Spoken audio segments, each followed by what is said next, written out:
আচ্ছা দিদিভাই বলো, আজকের লুকটা তোমার কেমন লাগলো? মানে আজকে কালকে একরকম শাড়িটা লাইটের ওপর ছিল, ওটার একটা অন্যরকম লুক। আজকে একটু গর্জাস, যেহেতু শাড়িটাও গর্জাস, ওই জন্য আইশ্যাডো বা আদার্স লুকটাও আমি গর্জাস করার চেষ্টা করেছি। তো তুমি বলো তোমার কেমন লাগলো? হ্যাঁ, আমি তো খোপা নিয়ে ভীষণ আমার একটা ভয় ছিল যে আমাকে একদম মানাবে না, কিন্তু তুমি সেই ভয়টা ভেঙে দিয়েছো, এত সুন্দর করে সাজিয়েছো, মানে যত্ন করে, যে আমার খুব ভালো লেগেছে। খুব সুন্দর সাজিয়েছো। আচ্ছা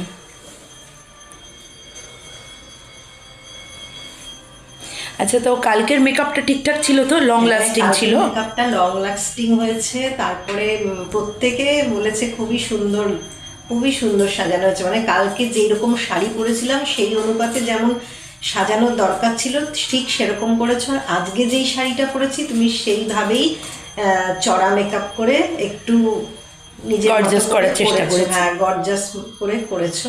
খুব ওকে, ভালো লেগেছে। ঠিক আছে, থ্যাংক ইউ।